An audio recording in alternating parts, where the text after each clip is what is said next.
জয়গুরু রিটায়নি YouTube channel আপনাকে স্বাগত, অভিনন্দন, শ্রদ্ধা, প্রণাম ও পবিত্র আনন্দিত জয়গুরু জানাই।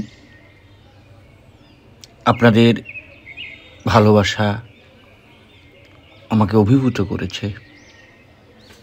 রিটায়নি ইউটিউব চ্যানেলকে আপনারা এত ভালোবাসেন, আর আমার দোষ ত্রুটি স্বীকার করে নেওয়া ভালো। কর্মজীবনে প্রবৃত্তির কারণে এখন ঠিকমতো ভিডিও দিতে পারি না, তবু আপনারা ভালোবেসে জড়িয়ে রয়েছেন। তবে হ্যাঁ, আমার এই চ্যানেলে বহু ভিডিও রয়েছে যা শুনলে এবং দেখলে ঠাকুর সম্পর্কে সম্যক জ্ঞান হবে। তবে কথা দিলাম, এই সমস্যাগুলো কেটে গেলে কন্টিনিউয়াস ভিডিও দেবো। সেই সময়টুকু আপনারা দয়া করে অপেক্ষা করবেন এবং জড়িয়ে থাকবেন। অনেক ভিডিও রয়েছে এবং আমার এই অনিচ্ছাকৃত ত্রুটির জন্য, অর্থাৎ আসতে না পারার জন্য প্রতিদিন আপনাদের কাছে বিনীতভাবে করজোড়ে ক্ষমা প্রার্থী। নিজ গুণে আমাকে ক্ষমা করে দেবেন। আজকের নিবেদন শ্রী ঠাকুর অনুকূল চন্দ্রের দৃষ্টিতে ধর্ম, নৈতিকতা ও জীবনবোধ। লিখেছেন শ্রী নটকিশোর আদিত্য। স্কিপ না করে পুরোটাই আপনারা মন ধ্যান দিয়ে শুনবেন, ভালো লাগবে। অনেক কিছু জানা যাবে, ঠাকুর সম্পর্কে অনেক জ্ঞান আসবে। ঠাকুর কী চাইতেন, ঠাকুর কী চান, ঠাকুর কিসে সুখী হন, আমরা সেটাই তো চাইব। আর পারলে আপনজনদের শেয়ার করবেন। যারা সাবস্ক্রাইব করেননি, সাবস্ক্রাইব করবেন, এটা আমার বিনীত নিবেদন। শুরু করছি আজকের নিবেদন শ্রী ঠাকুর অনুকূল চন্দ্রের দৃষ্টিতে ধর্ম, নৈতিকতা ও জীবনবোধ। স্রষ্টার সৃষ্ট জীবের মধ্যে মানুষ সর্বোত্তম। স্রষ্টা মানুষকে তার মনোমতো সুন্দরতম করে সৃষ্টি করে জীবন চালনার জন্য তাকে দিলেন জ্ঞান, বুদ্ধি, নৈতিকতা ও জীবনবোধ সম্পর্কীয় কিছু নীতিমালা, যা হিন্দুদের বেদে, মুসলমানদের কোরআনে এবং খ্রিস্টানদের বাইবেলে শাস্ত্রাকারে লিপিবদ্ধ। চেতনা শক্তির দ্বারা এই নীতিমালা অনুসরণের মাধ্যমে, অর্থাৎ সাধন ভজন দ্বারা স্রষ্টাকে সর্বতোভাবে সম্মান প্রদর্শন করে তার নির্দেশসমূহ চরিত্রে প্রতিফলন করার জন্যই সর্বজীবের মধ্যে মানুষ শ্রেষ্ঠত্ব অর্জন করেছে। মানুষের যা আদিম চাহিদা, সুখ, শান্তি ও আনন্দ উপভোগ, তা সবই এই নীতিবিধান মেনে চলার উপর নির্ভর করে। যখনই মানুষ এর ব্যতিক্রমী চলনায় চলে, স্রষ্টাকে উপেক্ষা করে তার শক্তিকে অস্বীকার করতে চায়, তখনই জ্ঞানের আলো থেকে অজ্ঞানতা অন্ধকারে নিক্ষিপ্ত হয় এবং নেতৃত্বের অহংকার, শক্তি অপপ্রয়োগ, স্বার্থপরতা, পরশ্রীকাতরতা, হিংসা, বিদ্বেষ, মারামারি, কাটাকাটি, এক কথায় চরম উচ্ছৃঙ্খলতায় মেতে উঠে নিজেকে কলুষ কালিমা লিপ্ত করে যেমন একটা অমানুষ হিসাবে পরিগণিত হয়, তেমনি জনজীবনকেও করে তোলে বিষময় ও অশান্ত। মানুষ তখন সুখ শান্তি খুঁজে পাওয়া তো দূরের কথা, ভীত সন্ত্রস্ত হয়ে শুধু ত্রাহি মধুসূদন করতে থাকে। আর তখনই ধরাধামে আবির্ভাব ঘটে মহান ব্যক্তিত্ব সম্পন্ন একজন মহাপুরুষের, যিনি সর্বগুণে গুণান্বিত, সকলের মায়াতে জড়িয়ে থেকেও মায়াধীশ, যার সংস্পর্শে এসে পথভ্রষ্ট মানুষ পায় নতুন পথের সন্ধান। হতাশায় প্রাণে জাগে আশার আলো, ভীত শঙ্কিত জনে পায় উদ্যম ও সাহস, জড় ও স্থবির ফিরে পায় চেতনা ও বাক শক্তি। তাকে বিভিন্ন জনে বিভিন্ন নামে আখ্যায়িত করে থাকে। যেখানে তিনি জন্মগ্রহণ করেন সেখানকার পরিবেশ ও ভাষাভেদে কেহ অবতার, প্রফেট, পয়গম্বর এবং কেহ বা মহামানব বলেও আখ্যায়িত করে থাকে। যুগে যুগে পৃথিবীর বুকে ভিন্ন ভিন্ন স্থানে ও সম্প্রদায় মধ্যে এমনতর মহামানবের আবির্ভাব ঘটেছে। শ্রী ঠাকুর অনুকূলচন্দ্র তন্মধ্যে বর্তমান মহামানব যুগাবতার। আজ থেকে 109 বৎসর পূর্বে পাবনা জেলার হিমায়তপুর গ্রামে পদ্মার তীরে 1295 সালের 30শে ভাদ্র তাল নবমী তিথিতে জন্মগ্রহণ করেন শ্রী ঠাকুর অনুকূলচন্দ্র। তার জন্মলগ্ন থেকেই অলৌকিকত্ব এবং ঐশী শক্তির প্রতিভা বিকশিত হয়েছিল। জন্ম মুহূর্তে তার মুখের হাসির সঙ্গে বিচ্ছুরিত হয়েছিল দিব্য আলোক রশ্মি, যা দেখে বিস্মিত হয়েছিল পার্শ্ববর্তী প্রতিবেশীগণ, এবং সেদিন থেকেই তাদের মনে জাগরিত হয়েছিল এ শিশু সামান্য শিশু নয়। তার বলার সঙ্গে করার মিল ছিল পুরোপুরি 16 আনা।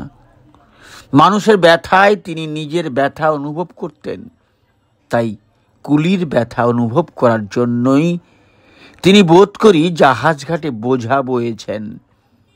কলকাতায় ডাক্তারি পড়তে এসে কুলিদের সঙ্গে বাস করেছেন, মনে প্রাণে তাদের সেবা দিয়েছেন এবং অবশেষে হয়েছেন তাদের জীবন সর্বস্ব। শ্রী ঠাকুর কলকাতা থেকে ফিরে এসে দেশের বাড়িতে প্রাথমিক অবস্থায় ডাক্তারি আরম্ভ করেন। স্বল্প দিনের মধ্যেই তিনি একজন প্রখ্যাত ডাক্তার হিসেবে পরিগণিত হন।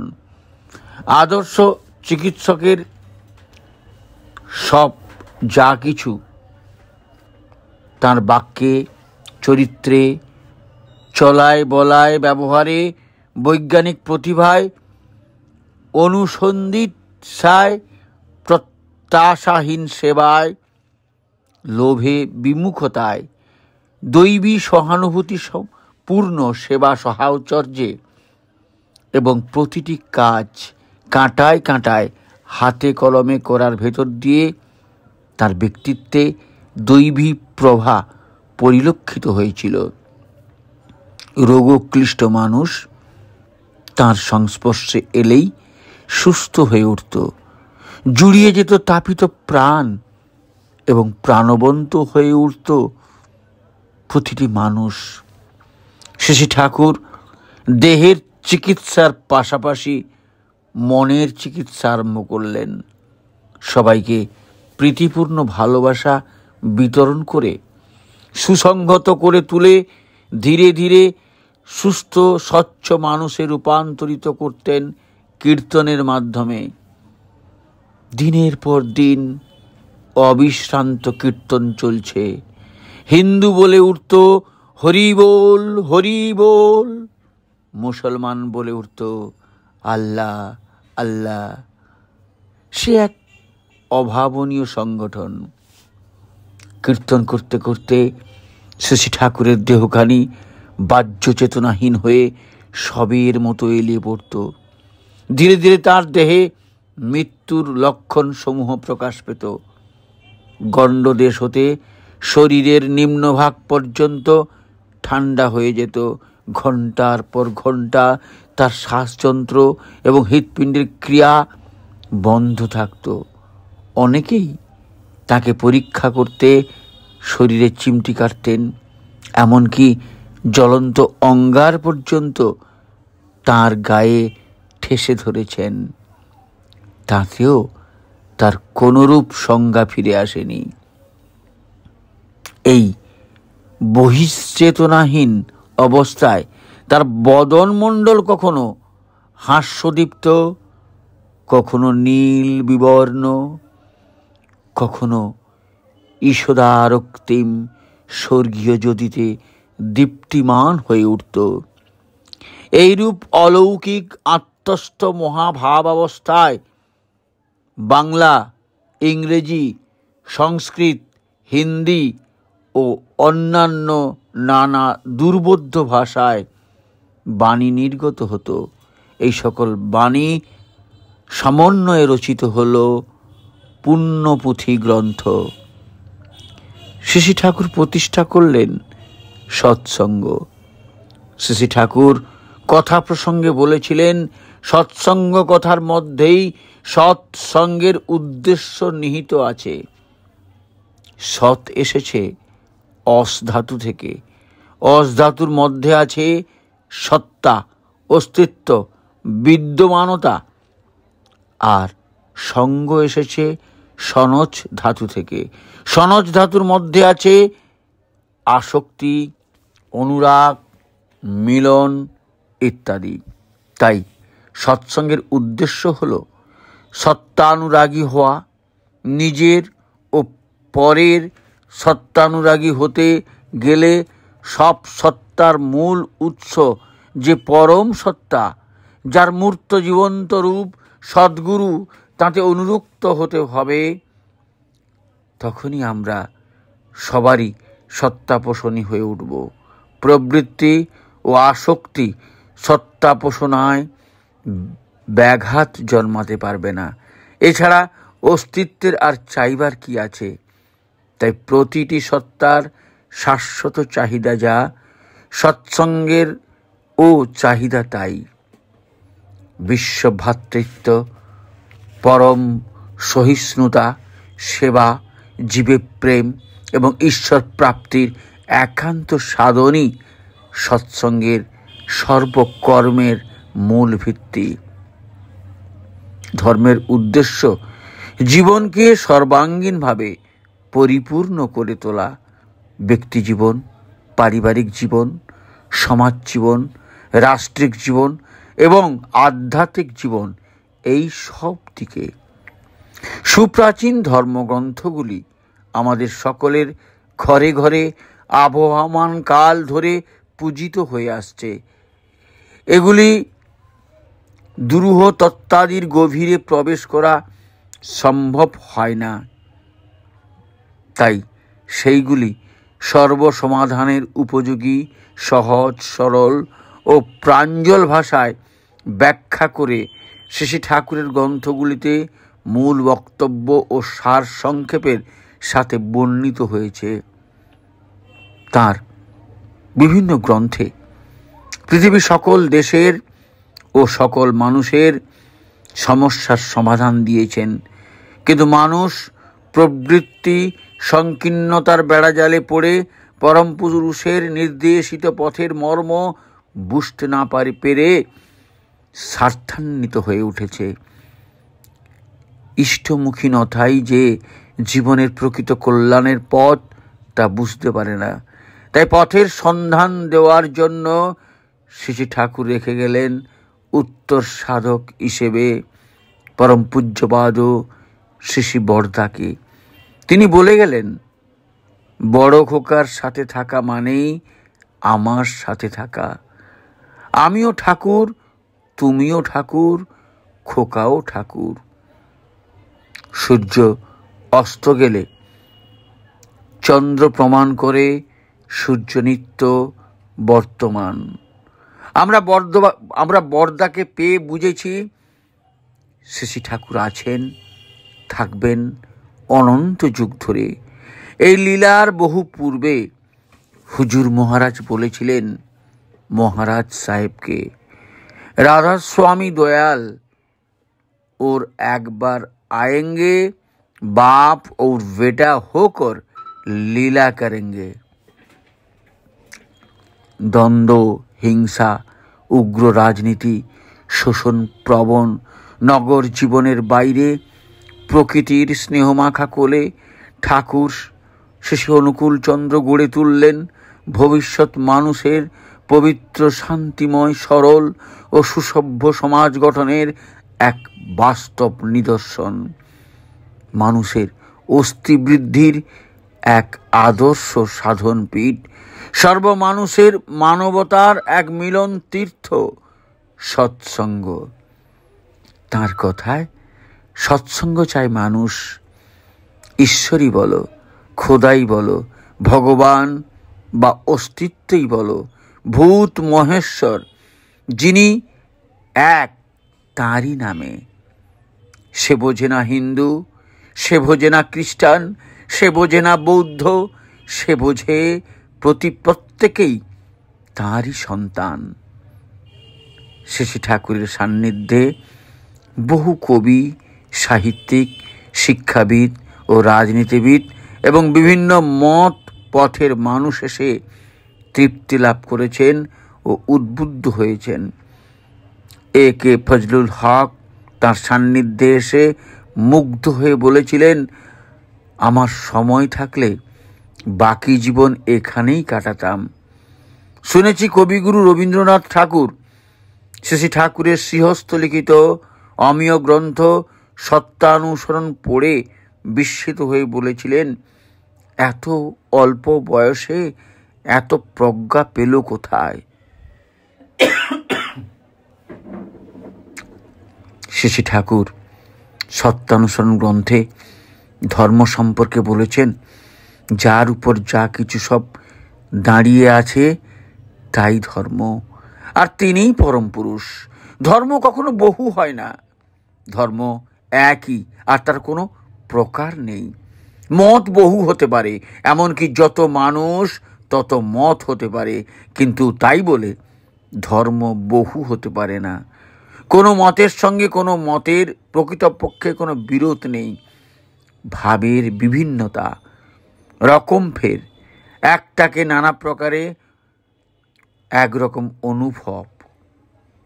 সব মতই সাধনা বিস্তারের জন্য, তবে তা নানা প্রকারের হতে পারে, আর যতটুকু বিস্তারে যা হয় তাই অনুভূতি, জ্ঞান, তাই ধর্ম অনুভূতির উপর।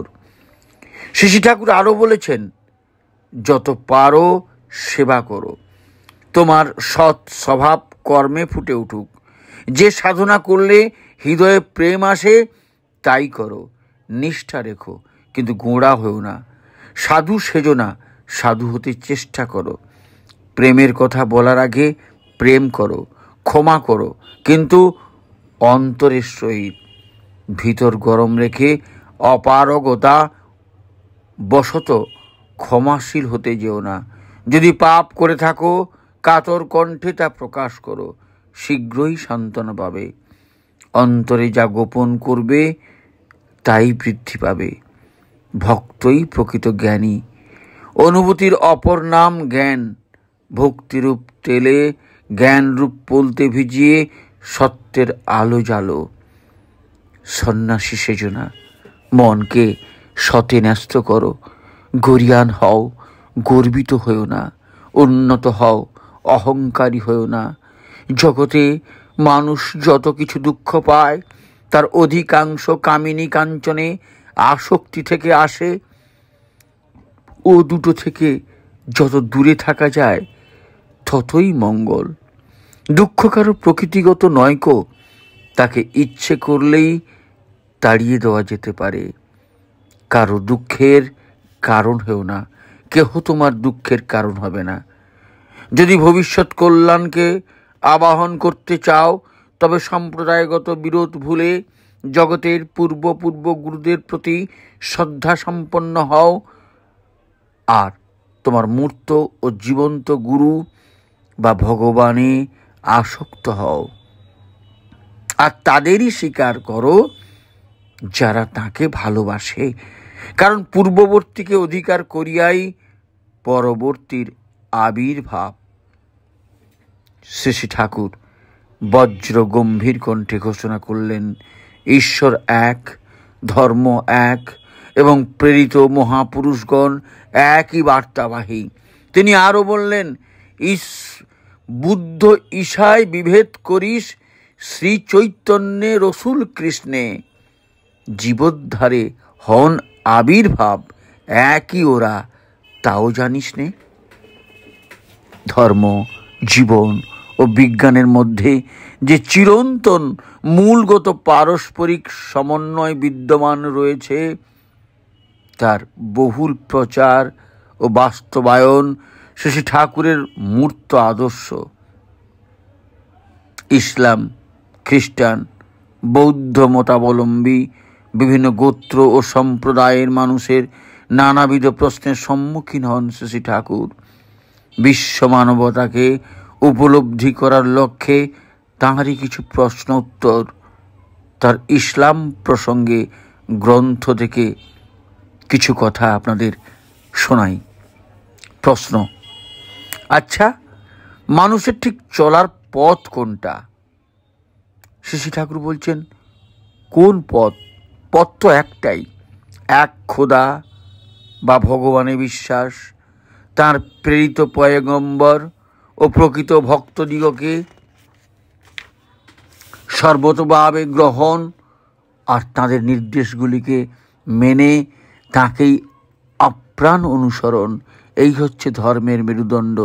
এক কথায়, যা নাকি মানুষের জীবন ও বৃদ্ধিকে উন্নতির পথে চালনা করে, আসক্তির বা টানের আচরণে সেই পথে চলা, বিশেষ কোনো জীবনপ্রদ ব্যাপার নিয়ে অবজ্ঞা বা বিরোধের সৃষ্টি না করে প্রত্যেক পারিপার্শ্বিক সেবায় উন্নত চেতনা দিয়ে সমৃদ্ধ করে আদর্শ প্রতিষ্ঠার সার্থক কেন্দ্র হয়ে জীবন, যশ ও বৃদ্ধিতে প্রত্যেককে সমুন্নত করে খোদের চেতনায় অসীমের পথে চলা, এই তো হলো যা কিছু সব ব্যাপার। প্রত্যেকের এই বুদ্ধি এলেই তো সব মিটে গেল। প্রশ্ন: আচ্ছা, কোরআনে আছে কালেমা, নামাজ, রোজা, হজ, জাকাত, এই 5টি ফরজ অর্থাৎ খোদা আল্লাহর আদেশ। এই 5টি ইসলাম ধর্মের সুনির্দিষ্ট প্রধান বৈশিষ্ট্য। এ কি মানব মাত্রই করা উচিত? অন্য সব ধর্মের কি এই রকমের কিছু আছে?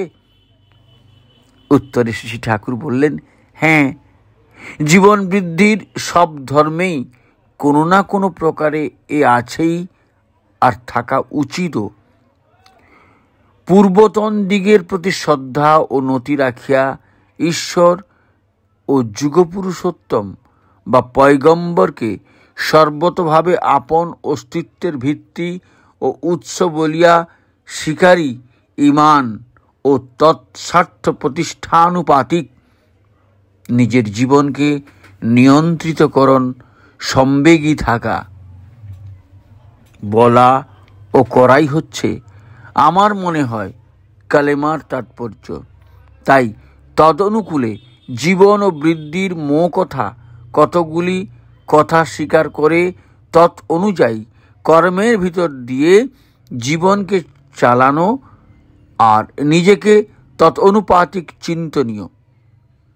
আবার কথা ওইগুলি স্বীকার করে নিজেকে অমন্তর ভেবে তদনুযায়ী করায় জীবনকে চালাতে হলেই তারই প্রয়োজনে ওগুলিকে বিশেষভাবে পরিণত করার ইচ্ছা থেকে যা কি করণীয় আছে সবগুলি সর্বাঙ্গ সুন্দরভাবে করার ঝোঁক আপনি এসে উপস্থিত হয়। তাই কালেমার এত প্রয়োজনীয়তা।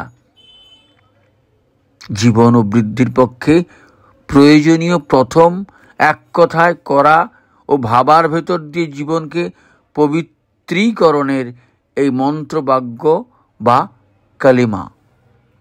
নামাজ মানে আমি যা বুঝি উপাসনা, স্তুতি বা প্রার্থনা বাক্য। স্নানে যেমন শরীরে ক্ষতিজনক অনেক মলিনতা দূর করে দেয়, নামাজেও তেমনি কুপ্রবৃত্তি বাহুল্য হেতু জীবন ও বৃদ্ধির ক্ষতিজনক অনেক পাপ অর্থাৎ রক্ষার অপলাপী অনেক ক্ষুদ্র ক্ষুদ্র পাপ ওই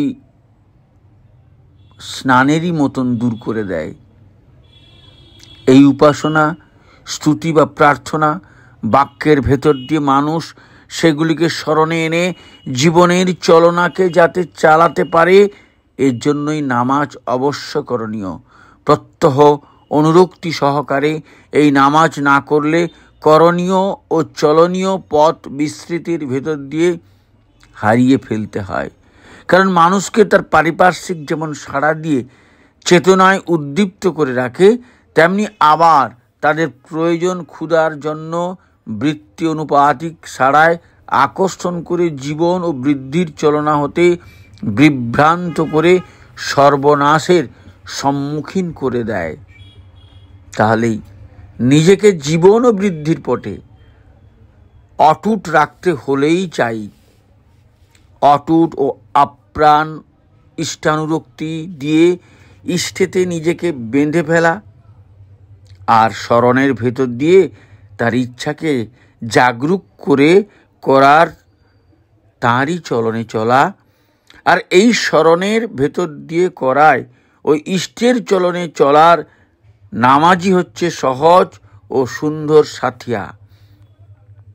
এই উদ্দেশ্যে আর্যদের সন্ধ্যা, আর্নিক ও তপরনাদির নিয়োগ ও সমাবেশ হয়েছে। তাই মুসলমানদের নামাজ যেমন অবশ্য নিত্যকরণীয়, আর্যদের তেমনি সন্ধ্যা, আর্নিক, তর্পণাদি অবশ্য নিত্যকরণীয়। আবার মুসলমানদের ভেতর রোজা যেমন অবশ্য করণীয়, আর্যদেরও উপবাস তেমনই অবশ্য করণীয়।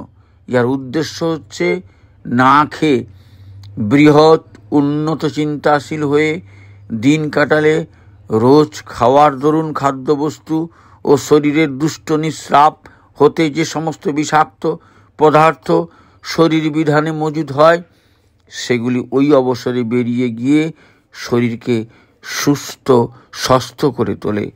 এই উপবাস বা রোজার একটি প্রধান জিনিসই হচ্ছে ঊর্ধ্ব, উচ্চ, শ্রেষ্ঠ বা উন্নত, যা ওই অভুক্ত অবস্থায় তারই সান্নিধ্যে থেকে আলোচনা ও চিন্তনের ভেতর দিয়ে তাতে অনুপ্রাণিত হওয়া। এতে মানুষের জীবন ও বৃদ্ধির পথে চলনাকে, ইচ্ছাকে নিনড় ও উদ্দীপ্ত করে তার ঝোঁকে বাড়িয়ে ওর সম্বেগ আরতর বেগে বাড়িয়ে দেয়। যার জ্যান্ত ইষ্ট সান্নিধ্য না ঘটে, তার ইষ্ট আদিষ্ট কিংবা তার ইচ্ছা পরিপূরক ওইসব যা কিছু নিয়ে ব্যাপৃত থাকলেও অনেকটা তারই অনুপাতিক ফল আসতে পারে। তাহলে রোজা বা উপবাস সার্থক করতে হলে তা কি করে করতে হয়, আর তা করলেই বা কি হয়, হয়তো মোটামুটিভাবে বোঝার বাকি থাকলো না। তারপর হজ বলতে আমি বুঝি তীর্থে যাওয়া, আর সেখানে যেয়ে তাই করা যাতে নাকি সেই তীর্থে সার্থকতা লাভ করা যেতে পারে। শ্রদ্ধা ও অনুরাগ দীপ্ত হয়ে তীর্থে গেলে, আর এই তীর্থে গিয়ে পয়গম্বর, মহাপুরুষ ও সাধু ইত্যাদির অনুপ্রাণতা আমাতে অনুপ্রবিষ্ট হয়ে যাতে আমার জীবন ও বৃদ্ধিকে আরোতর সম্বেগে ইষ্ট গন্তব্যে চালিয়ে দিতে পারে, বলা ও করার ভেতর দিয়ে যথার্থ ভাব অবলম্বন করে। তাই করলে আমাদের প্রাণ যেন একটা অমৃত পরশ নিয়ে ফিরে এসে নিঃসন্দেহ চলনায় ইষ্ট গন্তব্যে তার পথের বাধা বিঘ্নকে জয়ে আয়ত্তে এনে নিয়ন্ত্রণে অনুকূল করে যে চলতে পারে, সে সম্বন্ধে কি কোনো ভুল আছে? যেমন অনুরাগ বলা ও করা নিয়ে তীর্থে যেতে হয়, তা যে গিয়েছে সেই তা উপভোগ করেছে। তাহলে দেখুন, ধর্ম দলিলাদিতে যে হজের কথা আছে তা কত মঙ্গলকর, তা কত মহান, তা কত সুন্দর, যদি যেমন করে যা করণীয় তা করা যায়। যাকাত জীবনের কত প্রয়োজনীয় তা আমার এই কথা হতেই একবার ভেবে দেখবেন।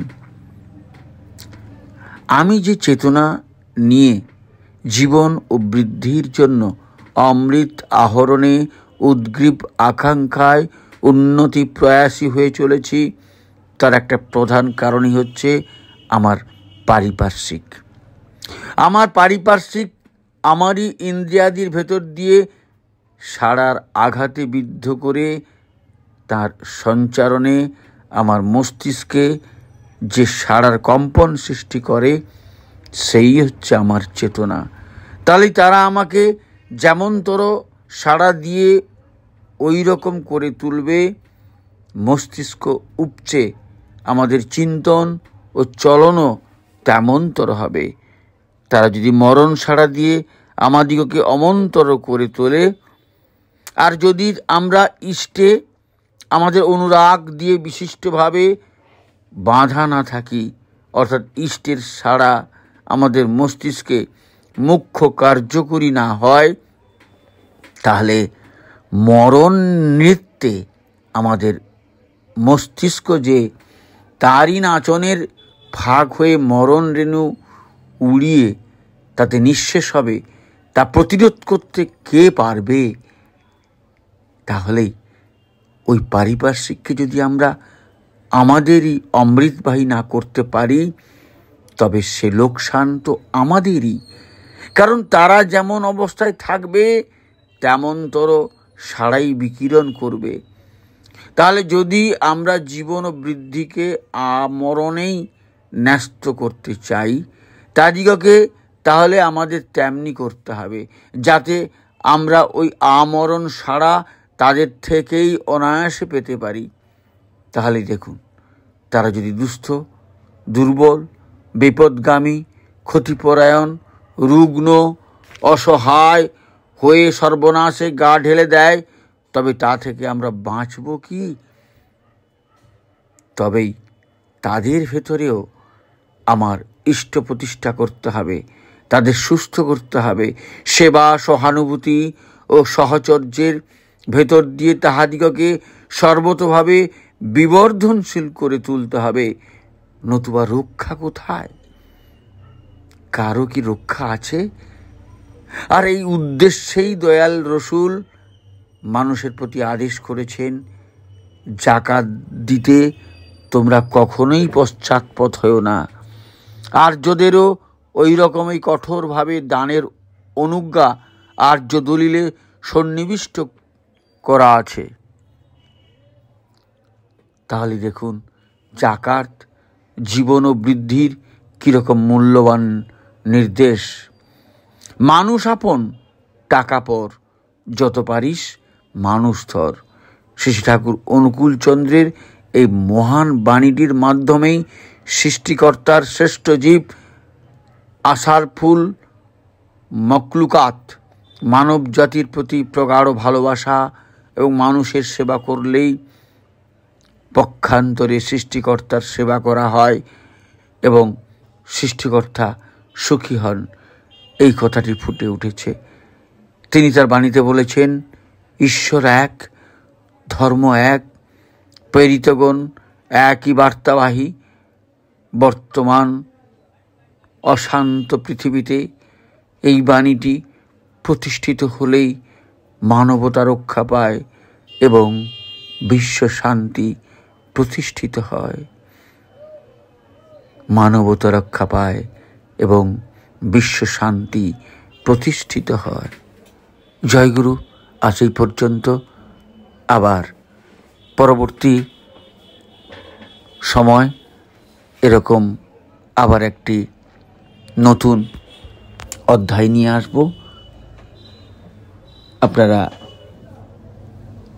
আমার যা ভুল ত্রুটি ক্ষমা সুন্দর দৃষ্টিতে রাখবেন বা দেখবেন, শুনবেন। তাহলে আজ এই পর্যন্ত। সবাই ভালো থাকুন। পরমপিতার আতুল চরণে আপনাদের সবার সার্বিক মঙ্গল প্রার্থনা করি। সবাই ঠাকুরের হয়ে উঠুন, ঈশ্বরমুখী হয়ে উঠুন, এই প্রার্থনা করি। জয় গুরু, বন্দে পুরুষোত্তমম।